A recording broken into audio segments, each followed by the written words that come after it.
नमस्कार, मैं रविश कुमार। कोरोना यानी कोविड-19 से देखते देखते दुनिया भर में मरने वालों की संख्या 1,60,000 से अधिक हो गई है। इनमें से 1 लाख से अधिक लोग यूरोप के देशों के हैं। इसलिए यूरोप के देशों से आवाज आने लगी है कि कोरोना कोविड-19 का संक्रमण चीन के कारण फैला है। कई तरह की घोषित अघोषित संस्थाएं इस थ्योरी को चला रही हैं। जर्मनी की चांसलर एंजेला मर्केल ने चीन की भूमिका को लेकर कुछ भी नहीं कहा है, लेकिन वहां के एक अफवाहबाज अखबार ने खबर छाप दी, अपनी तरफ से एक फर्जी बिल बना दिया कि जर्मनी को 10 लाख करोड़ का नुकसान हुआ है कोविड-19 के कारण, चीन इसकी भरपाई करे। अब ऐसी खबरों का कोई क्या संज्ञान ले। भारत में अगर ऐसी खबरें छपी हुई मिले, चीन की थ्योरी को बहुत ज़्यादा बढ़ा चढ़ाकर अगर बताते हुए कोई मिले, तो समझिएगा कि इस वक्त खबरों का अकाल है और सरकारों की जवाबदेही पर पर्दा डालने के लिए चीन की थ्योरी सामने लाई गई है। ऐसे कई दुश्मन आपके सामने लाए जाते रहेंगे। अभी तो 2-4 ही हैं, आगे पता चलेगा कि आपका पड़ोसी भी उसके लिए जिम्मेदार ठहरा दिया गया है कोरोना या कोविड-19 के प्रसार के लिए। तो इसलिए चीन को एक नया दुश्मन बनाया गया है और बहुत देश चीन को लेकर अब बोल रहे हैं। वो क्या बोल रहे हैं, ये हम बताना चाहते हैं। ऑस्ट्रेलिया की विदेश मंत्री ने कहा है कि वायरस कैसे बाहर आया और फैला, इसकी जांच के लिए अंतर्राष्ट्रीय टीम का गठन हो, इस मामले की स्वतंत्र समीक्षा हो।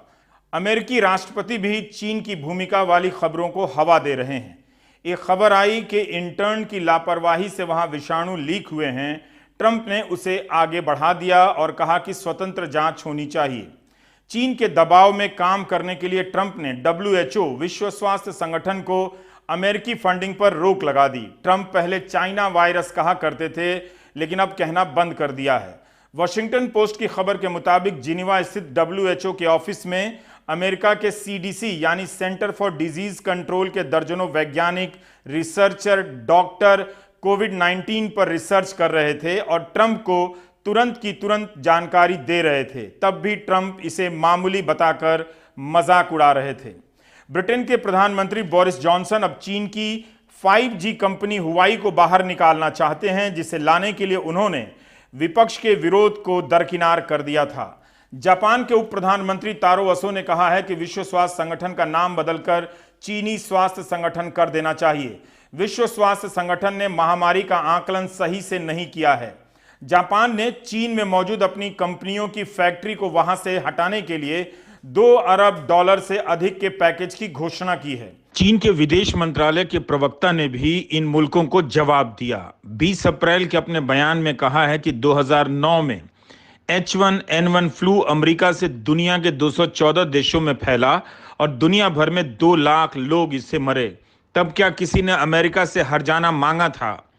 एड्स अमेरिका से दुनिया भर में फैला, क्या किसी ने अमेरिका से हर्जाना मांगा था? 2008 में लेमन ब्रदर्स के बर्बाद होने के कारण दुनिया भर में मंदी आई। किसी ने अमेरिका से हर्जाना मांगा? किसी ने नहीं। अमेरिकी कांग्रेस में एक सुनवाई के दौरान CDC यानी सेंटर फॉर डिजीज कंट्रोल के प्रमुख ने एक सवाल के जवाब में कह दिया कि अमेरिका में कुछ ऐसे लोगों की भी फ्लू से मौत हुई है जिनमें कोरोना यानी कोविड-19 के लक्षण पाए गए हैं। अब इसी का मौका उठाकर चीन के विदेश मंत्रालय के प्रवक्ता ने कह दिया, तो आप ये बताएं कि अमेरिका में जिन मरीजों की कोविड-19 से मौत हुई, जिन्हें पहले फ्लू था, उनके लक्षण क्या हैं, इतिहास क्या है? कहीं वुहान में जो अमेरिका और चीन के सैनिकों के बीच संयुक्त अभ्यास हुए थे, वहां तक लाने में इन सैनिकों की कोई भूमिका तो नहीं है। हालांकि चीन ने भी बाद में इन सवालों को छोड़ दिया। चीन के पक्ष में भी कई ऐसी बातें हैं जो इस विवाद के संदर्भ में हमें ध्यान में रखना चाहिए। जैसे WHO ने कहा है कि 31 दिसंबर 2019 को ही चीन ने बता दिया था कि कोई विषाणु है और यह तेजी से फैल रहा है, इसके महामारी बनने का खतरा है। 8 जनवरी 2020 के चीन के अखबार पीपुल्स डेली ने लिखा कि नया वायरस आया है जो बेहद ही खतरनाक है। 19 जनवरी को वुहान को लॉकडाउन किया गया। दुनिया भर के तमाम अखबारों और चैनलों में वुहान की खबर दिखाई गई थी। 24 जनवरी को दुनिया के 2 सबसे प्रतिष्ठित मेडिकल जर्नल लांसेट और न्यू इंग्लैंड मेडिकल जर्नल में चीनी वैज्ञानिकों और डॉक्टरों का एक रिसर्च पेपर छपा। इस रिसर्च पेपर में मरीज और उनके लक्षणों की व्यापक जानकारी थी। वायरस में क्या कुछ पुराने वायरस से मिलता जुलता है, इसकी भी जानकारी दी गई थी। क्या दुनिया भर की सरकारों के मेडिकल एडवाइजरों को लांसेट और न्यू इंग्लैंड मेडिकल जर्नल में छपे चीनी वैज्ञानिकों के लेख की कोई खबर नहीं थी? फिर वो सलाहकार किस लिए हैं? जब ब्रिटेन में हालत बिगड़ गई तो मार्च के महीने में मेडिकल जर्नल लांसेट के एडिटर रिचर्ड हॉटन ने गार्डियन अखबार में गुस्साते हुए एक लेख लिखा कि दुनिया को चीन के वैज्ञानिकों का एहसानमंद होना चाहिए। उन्होंने महामारी जैसी खतरनाक स्थिति में भी अपना समय निकालकर एक विदेशी भाषा में रिसर्च पेपर लिखकर हजारों मील दूर भेजा छपने के लिए, ताकि दुनिया के वैज्ञानिकों को पता चले और समय से पहले सतर्क हो जाए। इसके बाद भी दुनिया की सरकारें सोती रहीं। तब भी जब इटली से तबाही की खबरें आने लगी थीं, इटली के वैज्ञानिकों ने भी लिखकर खतरे का आगाह करना शुरू कर दिया था। पिछले हफ्ते न्यूयॉर्क टाइम्स ने लिखा है कि अमेरिका में चीन के अन्य शहरों सहित वुहान से 3,40,000 लोग आए। जब अमेरिका ने चीन से उड़ानें बैन की तो उसके बाद भी 40,000 लोग आए। 29 जनवरी को ट्रंप के व्यापारिक सलाहकार ने कहा था कि कोरोना से लाखों लोग तबाह हो सकते हैं। अमेरिकी राष्ट्रपति फरवरी में अहमदाबाद में थे।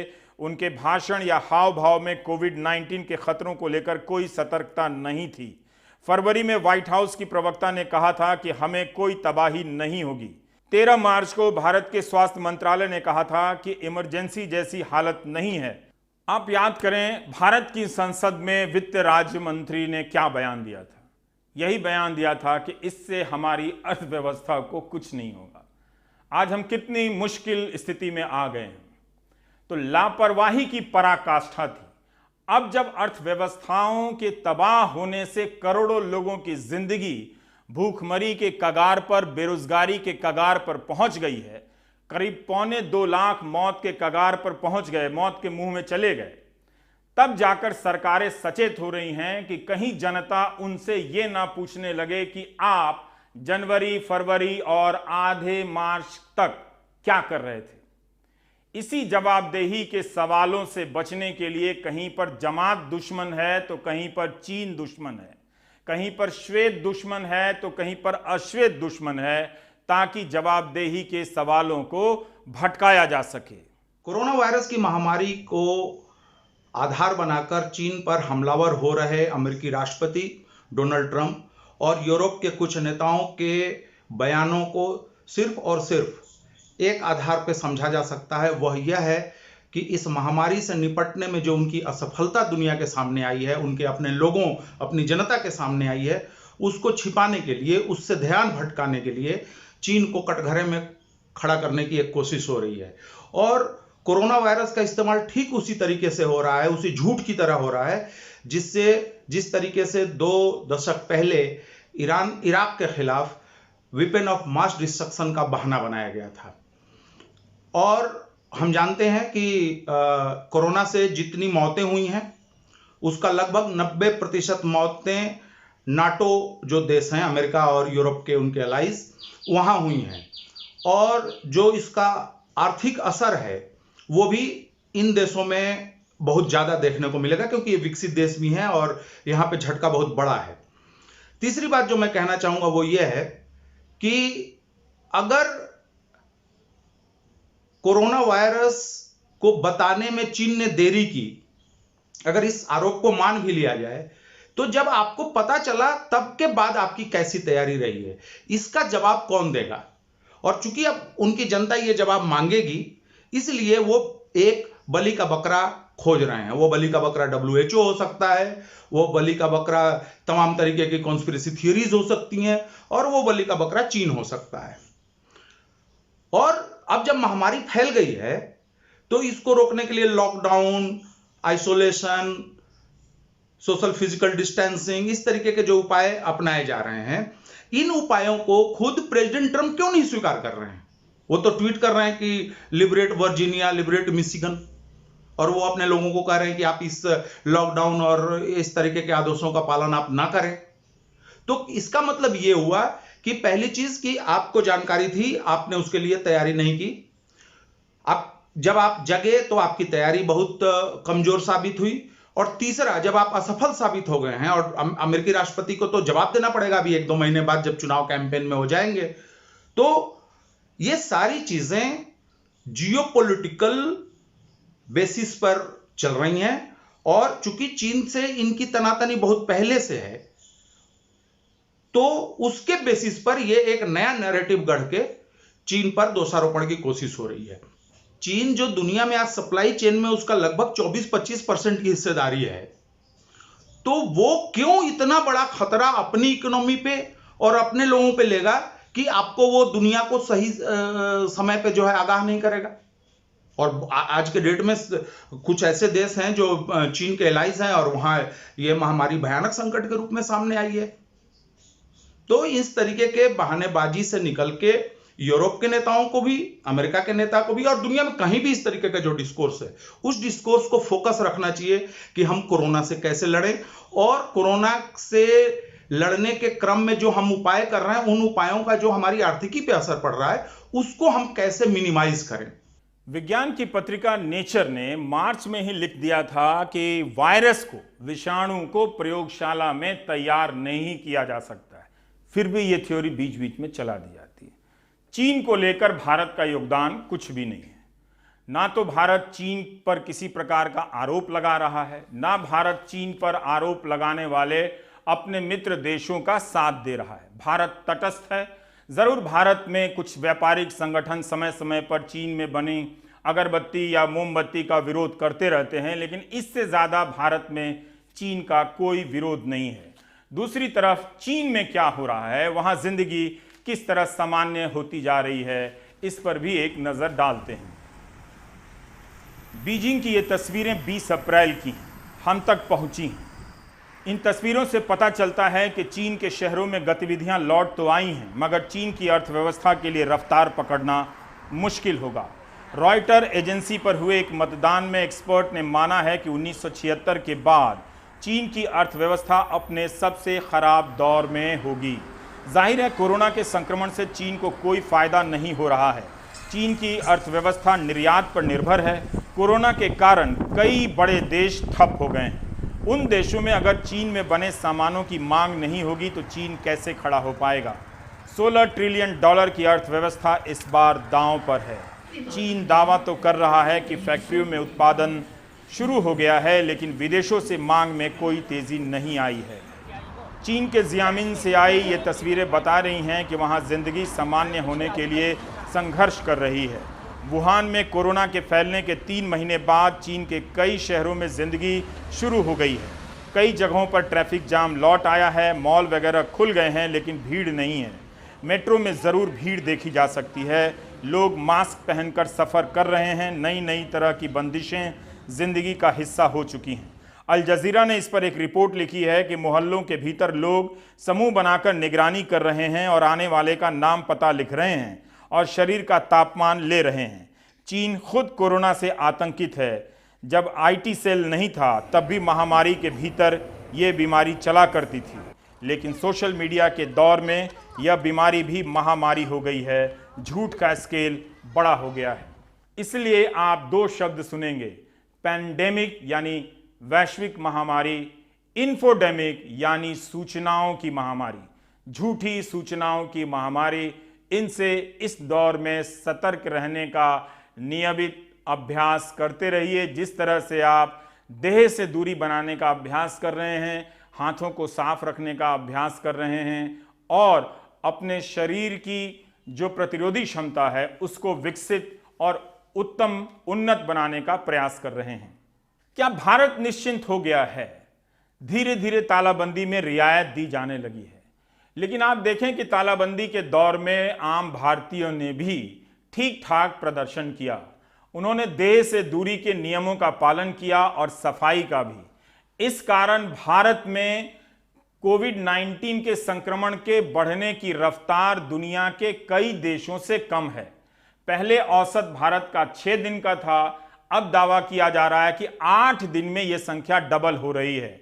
यही नहीं, भारत का एक रिकॉर्ड यह भी अच्छा पता चल रहा है कि यहां ठीक होने वाले मरीजों का प्रतिशत अच्छा है। 14% से भी ज्यादा है।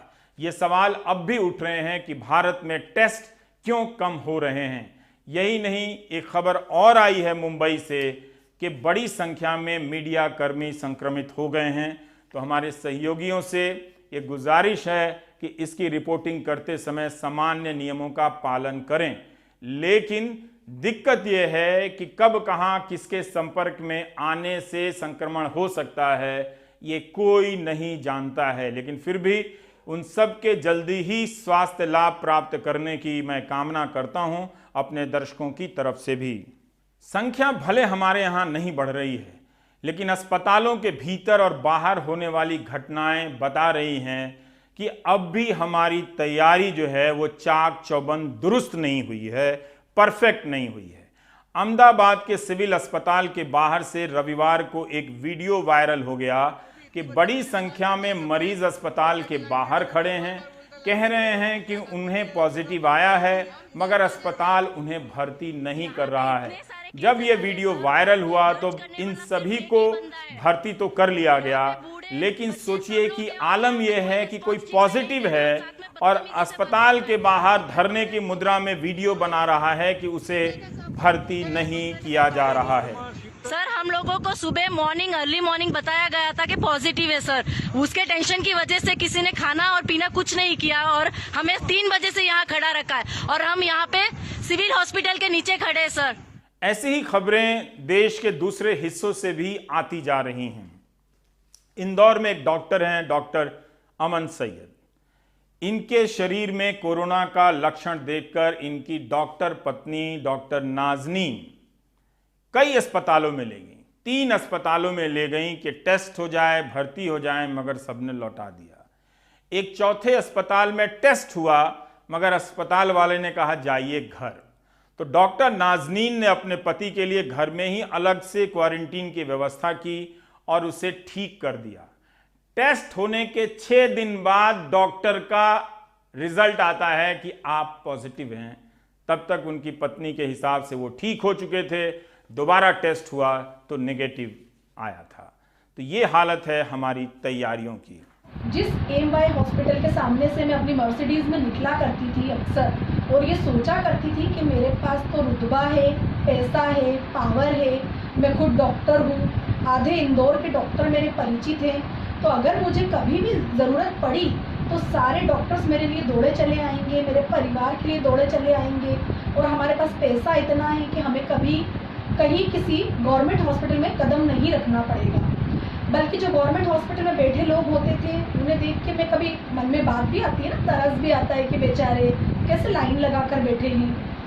पर वक्त और हालात ने उस दिन ऐसा दिन बनाया कि एमवाई हॉस्पिटल में मैं और मेरे हस्बैंड कोविड-19 टेस्ट कराने के लिए 2 घंटा बैठे, पर उन लोगों ने मना कर दिया टेस्ट करने से।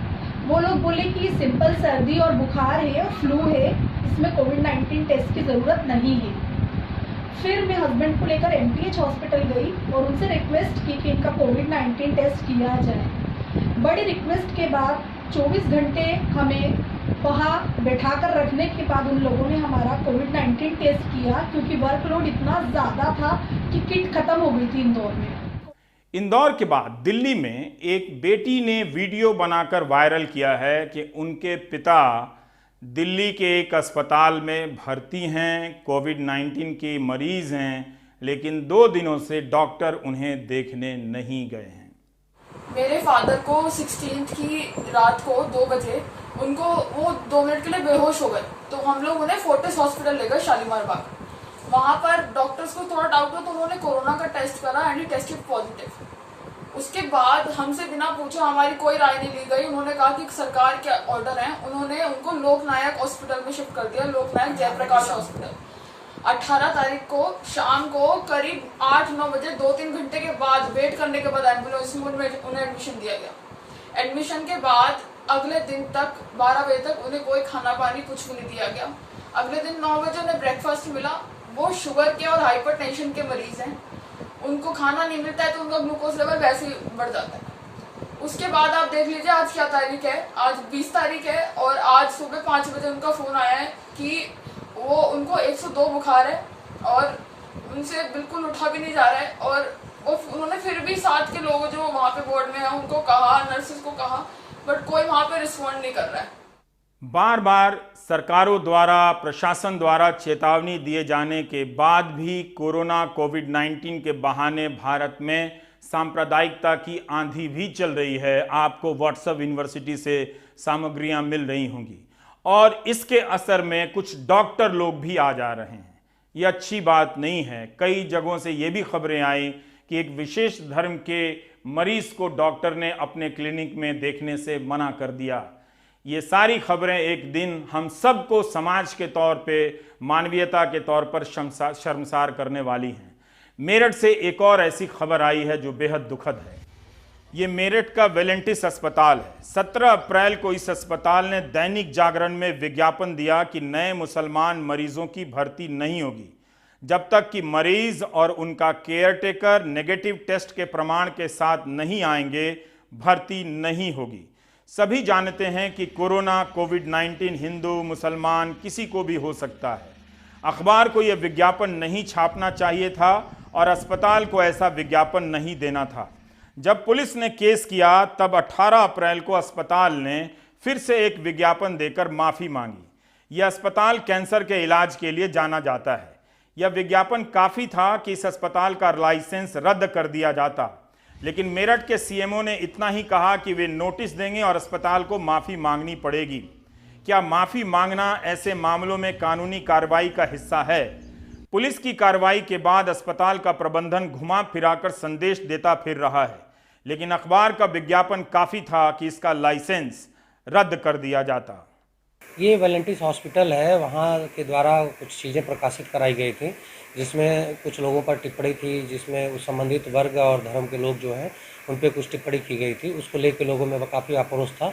उस संबंध में मुकदमा पंजीकृत किया गया है और एविडेंस के आधार पर इसमें विधिक कार्रवाई सुनिश्चित की जा रही है। मेरे संज्ञान में आया ये मामला और मैंने उसकी ऐड का मजमून ले लिया है और मैं आज ही इसको नोटिस देना चाह रहा हूँ।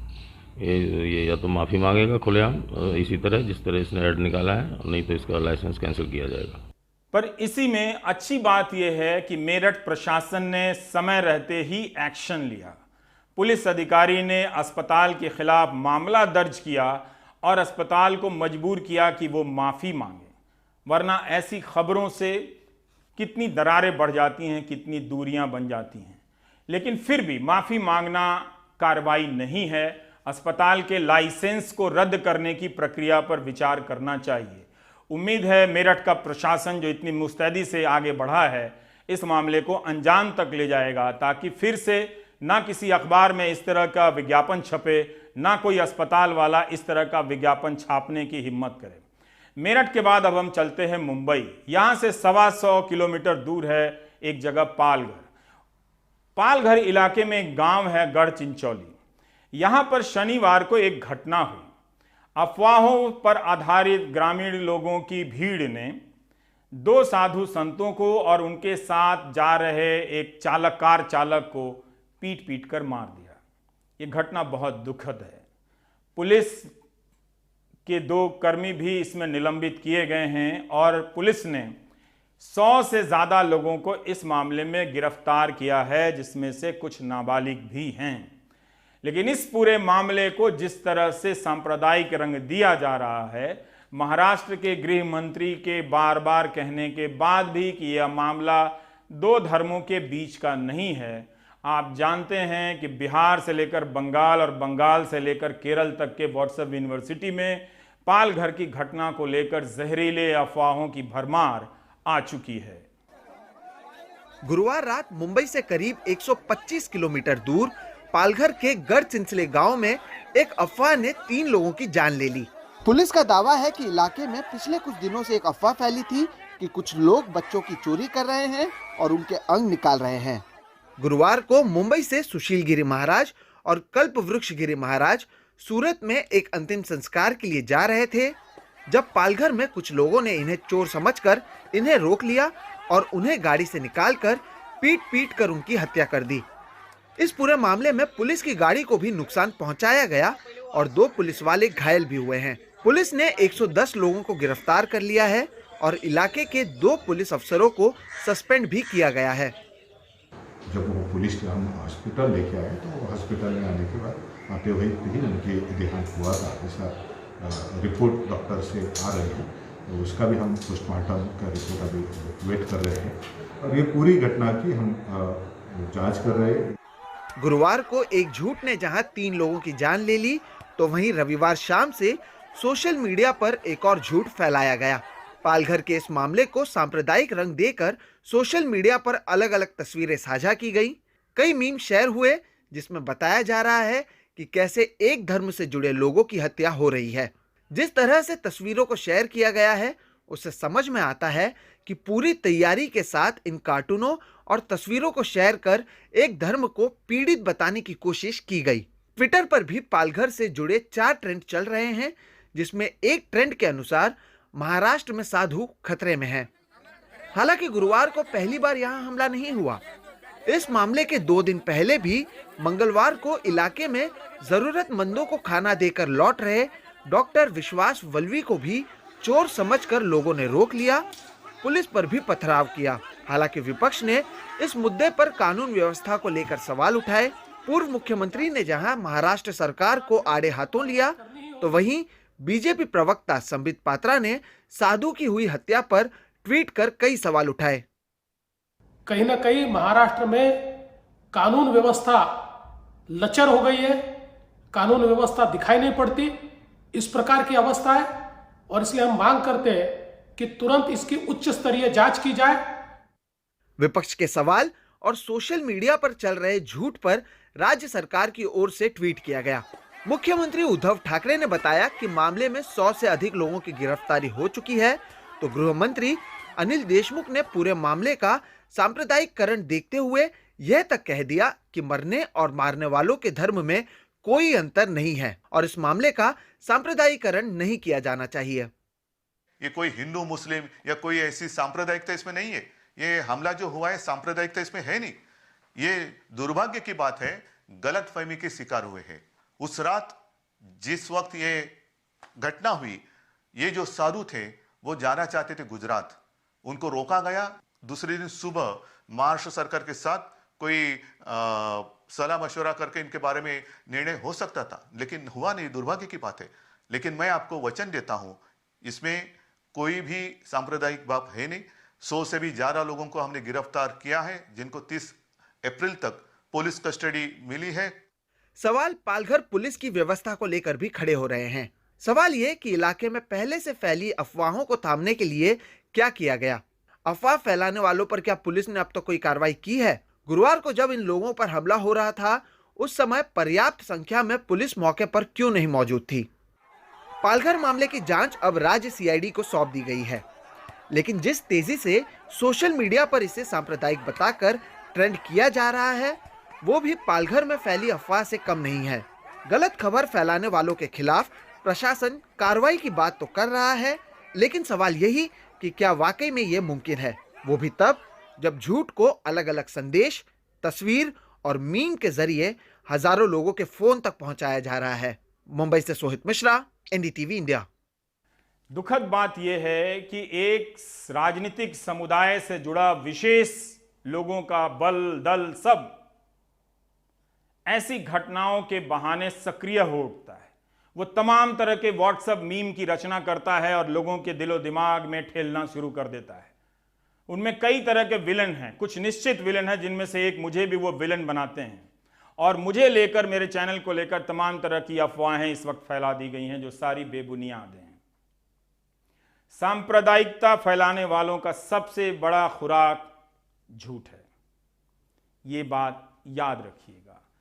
इस झूठ को वो अपने बीच भी उसी तरह फैलाते हैं जिस तरह से वो दूसरे समाज या दूसरे बाहर के लोगों में फैलाते हैं। यही नहीं, झूठ को फैलाने के लिए वो चेहरा और नाम भी बदल लेते हैं। उनमें सच से इतनी घबराहट होती है कि अपना नाम और चेहरा लेकर सामने नहीं आ पाते बहुत से लोग। आपके स्क्रीन पर एक तरफ निशा जिंदल हैं, ये कौन हैं हम नहीं जानते, दूसरी तरफ रवि हैं।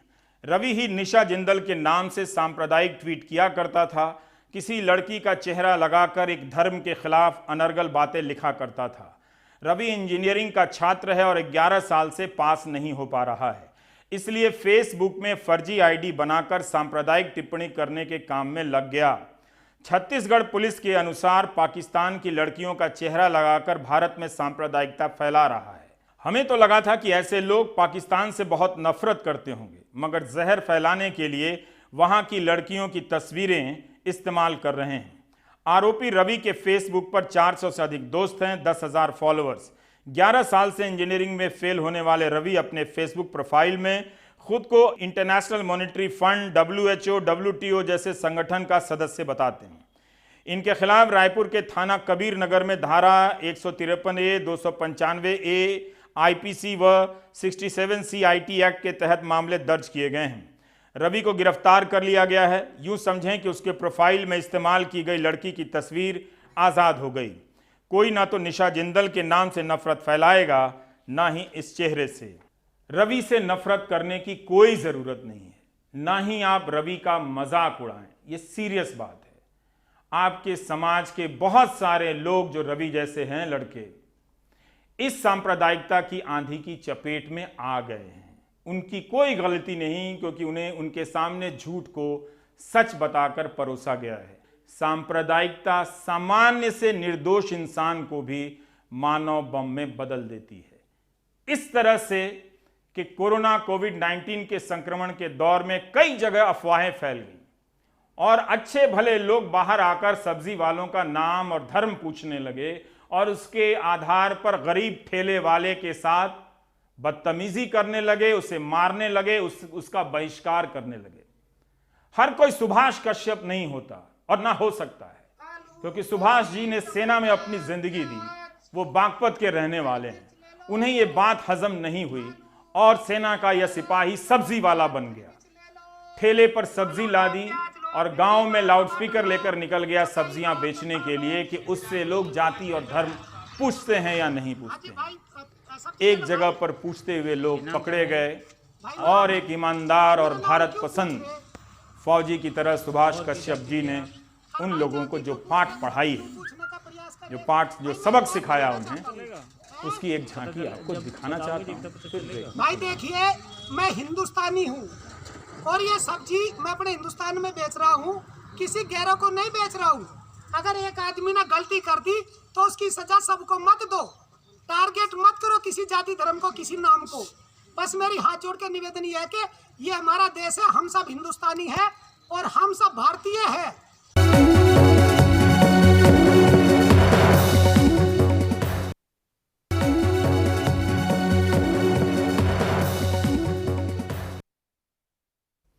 तालाबंदी के दौर में हम सब सभी नियमों का पालन कर रहे हैं, लेकिन भ्रष्टाचारी उसी तरह से आज़ाद हैं। करप्शन पे कोई लॉकडाउन नहीं है। मध्य प्रदेश में ग्वालियर में एक मामला सामने आया। वहाँ सरकार की बोरी में जो आटे बांटे जा रहे थे उसमें 2-3-4 किलो गायब। उसी तरह छिंदवाड़ा में एक मामला सामने आया है कि वेंटिलेटर की खरीद में ही कथित रूप से घोटाला हो गया है। तो अनुराग द्वारी की ये रिपोर्ट आप देखिए और सोचिए कि ऐसा क्या किया जाए कि इन भ्रष्टाचारियों का मनोबल कुछ गिरे, कुछ समय के लिए ही सही, मगर थोड़े से ईमानदार हो जाएं। मध्य प्रदेश के छिंदवाड़ा में अब तक कोरोना से 4 लोग संक्रमित हो चुके हैं, जिसमें से एक शख्स की मौत हो गई। छिंदवाड़ा जिला अस्पताल से एक और खबर आई वेंटिलेटर घोटाले की। कोरोना से लड़ाई में सांसद निधि से 25 लाख रुपए आए, जिससे 2 वेंटिलेटर खरीदे गए, लेकिन एक एडल्ट दूसरा पोर्टेबल। जांच में पता लगा है कि दोनों की कीमतें बढ़ा चढ़ाकर बताई गईं। MPHCL कॉर्पोरेशन लिमिटेड की NIT 152 में वेंटिलेटर की कीमत का जिक्र है। जांच रिपोर्ट के मुताबिक पहले order decent medical equipment limited Indore को नियमानुसार जारी किया गया, लेकिन उन्होंने कहा कि वो 30 दिन में सप्लाई नहीं दे सकते। इसके बाद जबलपुर की कंपनी को ऑर्डर मिला, लेकिन वो मॉडल कोरोना से लड़ने में उपयुक्त नहीं था। बाद में छिंदवाड़ा के तिरुपति फार्मा डिस्ट्रीब्यूटर को 2 दिन में वेंटिलेटर उपलब्ध कराने के आदेश पर ऑर्डर दिए गए। फर्म ने फौरन एक एडल्ट और एक पोर्टेबल वेंटिलेटर दे दिया। एडल्ट पोर्टेबल वेंटिलेटर की कीमत 7.5 लाख रुपए की जगह 10,49,000 रुपए दर्शाई गई, जो नियमानुसार सही नहीं होकर अधिक है, ये कहना है रिपोर्ट का। लेकिन बिल 2 एडल्ट वेंटिलेटर का दिया गया। हालांकि अधिकारी कह रहे हैं भुगतान नहीं हुआ, चेक वापस किया जा रहा है। जब वेंटिलेटर्स देखे उसमें से एक छोटा है एक बड़ा है, तो हमने इसका संज्ञान लेते हुए हमने अपने यहाँ के डीन साहब को और उनको भी बताया है, पर उन्होंने बताया ये छोटा जो वो भी एडल्ट वेंटिलेटर है परंतु ट्रांसपोर्ट वेंटिलेटर है ना, तो इसलिए हमने उसको वापस कर दिया। हाँ, उसको वापस करने का निर्णय लिया गया। ये चेक हम वापस लौटा रहे हैं जिला योजना समिति को, क्योंकि एक तो अधिक राशि में आ रहा है और फिर अप्रूव्ड रेट से भी ज़्यादा मिल रहा है, इसलिए हम इसको ले नहीं पाएंगे, इसलिए हम इसको वापस कलेक्टर साहब को दे रहे हैं। मध्य प्रदेश की 7.5 करोड़ की आबादी में सारे निजी सरकारी मिलाकर 993 वेंटिलेटर हैं, यानी लगभग 75,000 लोगों पर एक, जबकि आईसीयू बेड 47,000 लोगों पर एक है। राज्य अपने बजट का बमुश्किल 3% स्वास्थ्य पर खर्च करता है, उसमें भी विशेषज्ञ डॉक्टरों के आधे से ज्यादा पद खाली हैं। कोरोना काल में हर शख्स की 2 जरूरतें हैं। अगर संक्रमित हुआ तो वक्त पर इलाज, दवा और पौष्टिक खाना। अगर संक्रमित नहीं हुआ तो भी बेहतर प्रतिरोधक क्षमता के लिए पौष्टिक खाना। अस्पताल में हुआ भ्रष्टाचार तो आपने देख लिया, अब देखिए गरीबों की थाली के साथ क्या हुआ। ग्वालियर से कांग्रेस विधायक प्रवीण पाठक सरकारी राशन दुकान पर अचानक पहुंचे और 10 किलो आटे के पैकेट सामने तुलवाए। वजन हुआ तो हर पैकेट में करीब 1.5-2 किलो आटा कम पाया गया। इसका वेट 6 किलो 452 ग्राम है, जबकि इन सारे पैकेट्स पर 10 किलो नेट वेट लिखा हुआ है। आरोप लगे कि सरकार लगभग 70 लाख आटा पैकेट बांट रही है। इस लिहाज से लगभग 18,000 टन आटे की हेराफेरी से करोड़ों रुपए का घोटाला किया जा रहा है। इस मौके पर तो हमको कम से कम ये ध्यान रखना चाहिए कि जो एक गरीब आदमी पूरा लॉकडाउन का नियमों से पालन कर रहा है, अपने घरों में बैठा हुआ है, प्रशासन की जब जिम्मेदारी है कि उनके घर में कम से कम राशन हम भेजें, बमुश्किल 10 किलो भेज पा रहे हैं, उसमें भी कटौती हो रही है। सरकार पेमेंट कर रही है 10 किलो का, गरीबों को आटा पहुंच रहा है 6 किलो 7 किलो 8 किलो। ये मध्य प्रदेश का नया घोटाला है, निर्धन निवाला घोटाला। मैंने यहाँ पे देखा भी। कांग्रेस के आरोप के बाद ग्वालियर कलेक्टर कौशलेंद्र विक्रम सिंह ने शहर की 1 दर्जन से ज्यादा राशन की दुकानों पर रेड डाली। दावा किया कि कोई गड़बड़ नहीं हुई है। कल इस प्रकार की हमें शिकायत मिली थी कि कुछ में जो है 1 किलो या 2 किलो आटा कम है, तो इसके लिए हमने टीएन सिंह के नेतृत्व में जांच कमेटी बनाई थी। आज मैंने स्वयं आप लोगों को लेके आप लोगों के साथ में हमने दुकानों का निरीक्षण किया, जिसमें आप लोगों ने देखा कि 9 किलो कहीं पे 9 किलो 500 ग्राम, कहीं 9 किलो 600 ग्राम, कहीं 10 किलो, कहीं तो 11 किलो भी है कुछ जगहों पे, और कुछ जगहों पे 8 किलो 900 ग्राम। तो अगर आप एवरेजिंग करेंगे तो आज की एवरेजिंग लगभग 9 से 9.5 किलो के बीच में है। मध्य प्रदेश में कोरोना संक्रमितों का आंकड़ा 1,500 के करीब जा पहुंचा है। 70 से ज्यादा लोगों की मौत हो गई है। मंत्रिमंडल है नहीं, पर एक टास्क फोर्स बना दी गई है। उम्मीद है मुख्यमंत्री और बीजेपी की टास्क फोर्स ऐसे ही घोटालों पर लगाम लगाए, जो फिलहाल होता दिख नहीं रहा। कोरोना काल में मध्य प्रदेश में सत्ता परिवर्तन हुआ। शिवराज सिंह चौहान अब बगैर मंत्रिमंडल के सरकार चलाने का नया रिकॉर्ड बनाने जा रहे हैं, लेकिन इस दौरान स्वास्थ्य महकमे के 100 से ज्यादा अधिकारी अस्पताल पहुंच गए। बीजेपी ने कोरोना से लड़ने के लिए एक टास्क फोर्स बना लिया। इसमें उस नेताजी को भी शामिल किया जिन पर कांग्रेस की सरकार के वक्त प्रदेश की सेहत को संभालने का जिम्मा था, लेकिन वो रिजॉर्ट में आराम फरमा रहे थे। इस टास्क फोर्स की बैठक में कैलाश विजयवर्गीय ने पूछ लिया कि क्या टास्क फोर्स में शामिल नेताजी प्रशासनिक अधिकारियों को निर्देश दे सकते हैं। शायद इसका जवाब मिल जाए तो अस्पताल में वो घोटाले या फिर आटा घोटाले की तह तक पहुंचा जा सकता है। छिंदवाड़ा से सचिन पांडे और भोपाल से कैमरा पर्सन रिजवान खान के साथ अनुराग द्वारी, एनडीटीवी इंडिया।